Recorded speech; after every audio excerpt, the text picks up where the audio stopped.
What's going on, guys? Thanks for checking back into the YouTube channel. We're getting ready to start our next project here, and I wanted to share it along with you guys. So this is what we got going on.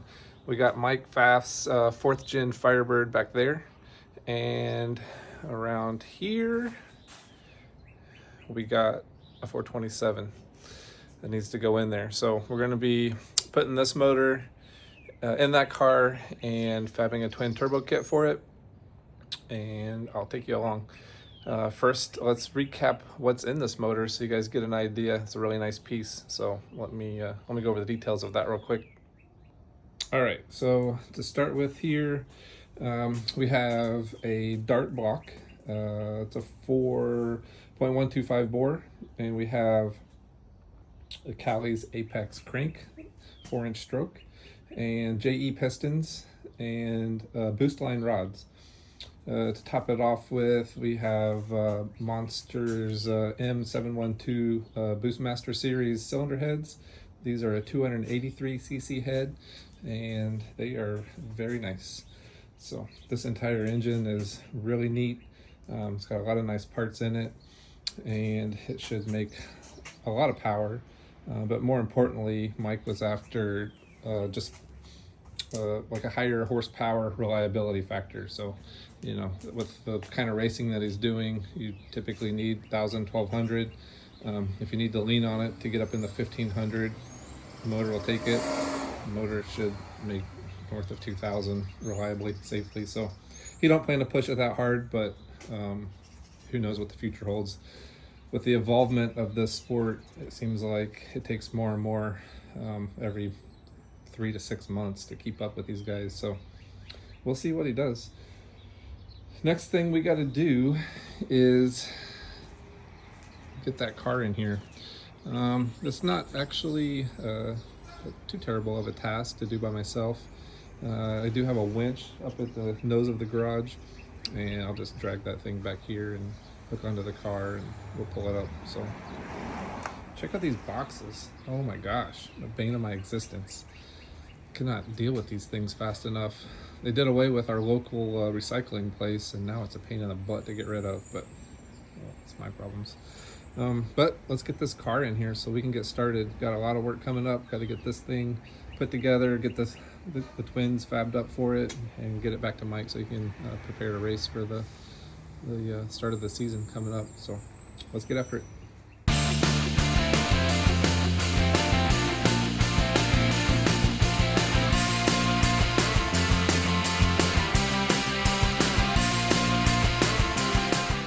Well, all right, so I got it to there, and normally I have to hold the cable over so it doesn't wind itself around the inside of that, and it got itself in there.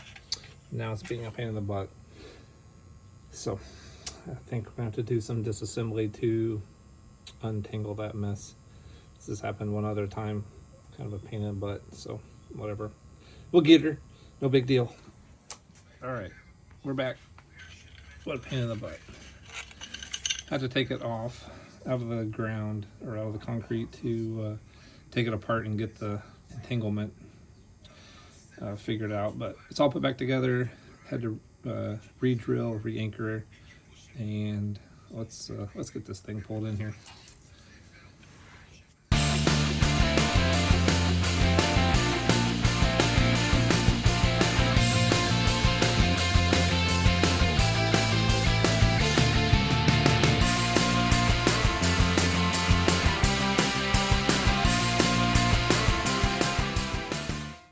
All right, this hoopty is in here.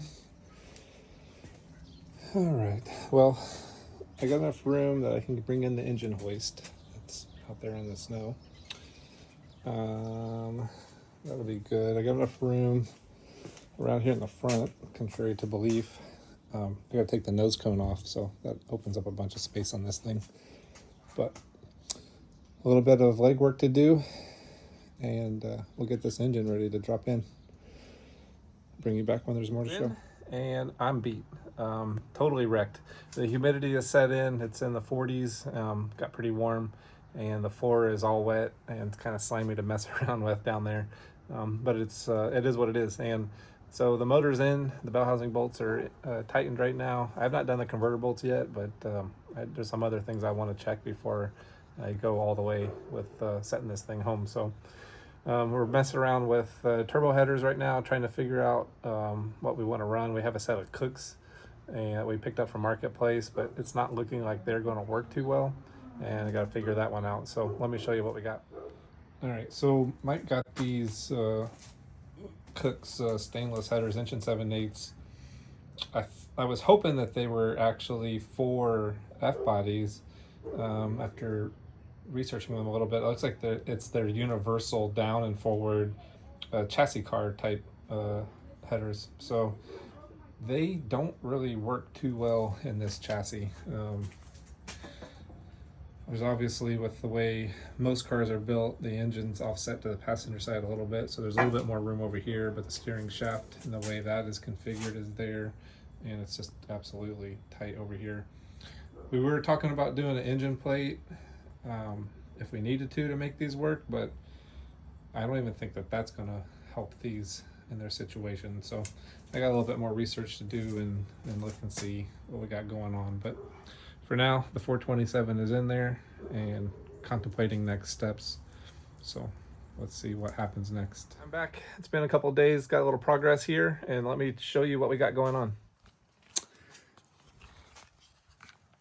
All right, so we got some headers from eBay, specifically from a company called Jackspania. They actually surprisingly fit very well. So as you can see, they're kind of a shorty header.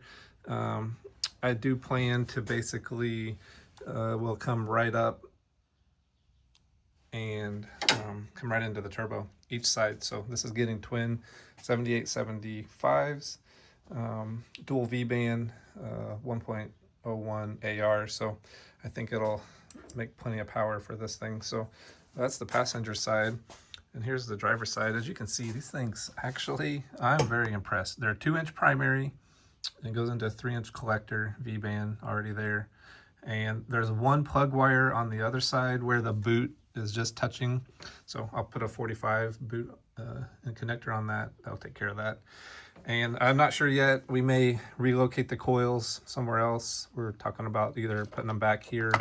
I'll have to fab some bungs on these BTR valve covers, but we may relocate them, so not sure just yet.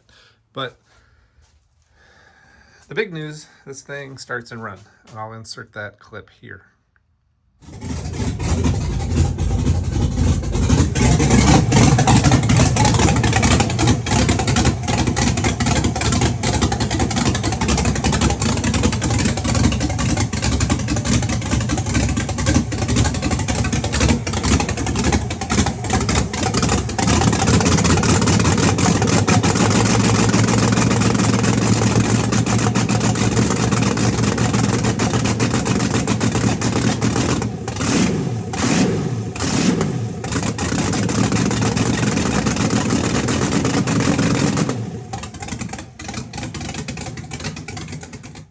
What'd you think? It sounds pretty good.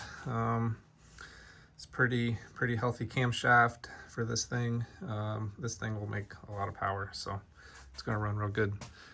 Well, the next steps for me is to get to fabbing some twins. There's gonna be one here, canted like 45 degrees facing in, and one on this side, same deal, isometric. It's the only way my brain can process. This is the way it's gotta be. So that's what we're gonna get to doing next. I'll check back in whenever I got something cool to show you. All right, back to melting some metal. Trying to get this hot side done. I do have one of the hot sides done. This guy is welded up, no wastegate yet. My plan is to get the other side done and get this thing kind of finalized for where all the routing needs to be, and then put the gates in according to what space I have left. So as you can see, this blow-off valve is here, and this pipe is actually, it runs to the intercooler. This was the original pipe for the big single. I'm going to use most of this thing, and my plan is, you can kind of see the outlet of this driver's side turbo. I'm going to try to shoot it down and behind this back through here, and whenever I get the other turbo on here, it's going to shoot down and collect. So both of these are going to merge into one pipe and run around to the inside of this 6-inch core intercooler. This intercooler setup was obviously on this as a single turbo. We didn't want to buy a twin turbo type air-to-air intercooler. I think this is going to work okay for, you know, the modest 12-1500. I think that's about what this intercooler is rated for. When he gets up to making bigger power, then at that point he'll actually be crossing the threshold of needing to switch over to methanol, and then at that point we'll do away with the intercooler altogether if that time comes. So that's where we are with this. Welding up the other side, it's coming out pretty good. Camera's not focusing for crap. This guy is ready to go on. It's just cooling down. Had an awesome little situation with my weld setup. One tank ran out, and as you can tell, there's two. I switched to the other tank, and the welds instantly went to crap. And when I mean crap, worse than what I already do. So I think that tank was contaminated. I switched the TIG torch over to do some aluminum, and it came out really bad as well. So chalked that up as some contamination in the tank. Took that back to Air Gas, let them screw me over on some hazmat fees, and now I'm back with 2 new tanks. So didn't change any settings, put the new tank on, and producing quality welds again. So I'm excited to have all that put back together. But this is where we are. Still got a little ways to go. Yeah, I'll redo this guy. I'll probably cut this piece off and make a new piece, and then move the blow-off valve somewhere that's not going to discharge right in the inlet of the turbo. So we'll get that guy moved, no big deal. Outside of that, once we get the bumper put back on, and then I'll make some down pipes, so they'll come out from here, arc down, go into the bumper. I think we're going to do some teardrops on this thing. We'll see what it looks like, but this is where we're at. I'll bring you back shortly. Got a little progress here. Let me show you what we got. We now have a completed turbo kit. We have wastegates installed. There's one for that side, one for this side. We have downpipes going down through here, coming out that side, and then over here, got the O2 sensor, same deal, goes down through, comes out. I'm going to cut some trim rings to put around those and finish those off a little bit, but project for a future date. Things we have left to do. So I need to run oil pressure feed up through the intake underneath of it, and put a T and a feed to each turbo. Likewise for the drains down to the oil pan. And I need to run all the reference hoses from the turbos down to the gates, and from the MAC valves, the dual port MAC valves, which are right over there. Kind of blurry, can't see. There you go. Get those references down to the top of the gates. And then I also need to extend the dome sensor wiring to get it into there. Run some reference lines to the fuel pressure regulator, to the blow-off valve, and get the dipstick shoved in and mounted. Still need to weld some bungs on the valve covers so that we can mount these coils. Kind of saving that towards the end here. But we're in the home stretch. This thing's gonna start to wrap up here pretty soon. And I gotta remake the upper radiator hose here and kind of loop around and get in there. Probably go down a little ways and then come back up. So play around with that. Getting very close. Can't wait to hear this thing out the exhaust. It's gonna sound really good. So this is where we're at. Gonna keep chugging along. One-way ticket. Out of here soon. All right, boys and girls, I'm back. It's been several days, had a few challenges, had some other obligations, but I think we have this baby wrapped up. So where we are right now, I'm pretty much ready to put the hood back on it. We have the twins on, started up. I've driven it a couple times before the weather got crappy. It's 22 degrees right now. It's not going to last long. Back in the 40s and 50s in no time. I do think Mike is ready to come and get this thing here in the next few days and take it back and do some testing. I think they have a trip they want to make in early April. Quick rundown, dart block 427, Frankenstein heads, obviously twin 78 millimeter VS Racing turbos. We, if you hadn't seen earlier, we reused the 6-inch intercooler from the single turbo setup. So the discharge from the turbos wise, those are 3-inch there. It wise to and merges to a 3.5-inch pipe, comes around and to the intercooler, comes back out this side and back up and in. We just wanted to reutilize that intercooler since we already had it. So kind of where we are with that. The I forget where I got these headers from. I don't remember. I think it was eBay. Tiger Nation recommended them to me. Said he had some good luck with them, and sure enough, they really did fit well. Merges are on. You can kind of see down in there. Everything's got plenty of clearance, so this thing is ready to go down the track, I believe. Like I said, I've driven it. Did really good. Pulls really strong. It was a wastegate kind of initial test drive just to seat the rings and put a couple heat cycles on the engine.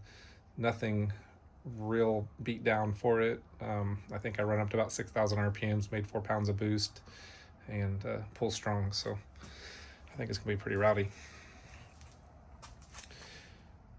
All right, guys, I'll throw in a little startup and idle clip so you can hear it. Sounds magnificent. I love it. It sounds great. So outside of that, that's it for this one. On to the next.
Taste the ethanol. All right, that's it. Thank you. Like I said, thank you for following along. Please like, share, and subscribe. And if you do get a chance, check out the merch site. I do have some t-shirts, hats, hoodies. Not hoodies yet. Sorry about that. But we'll get there. Thank you. See ya.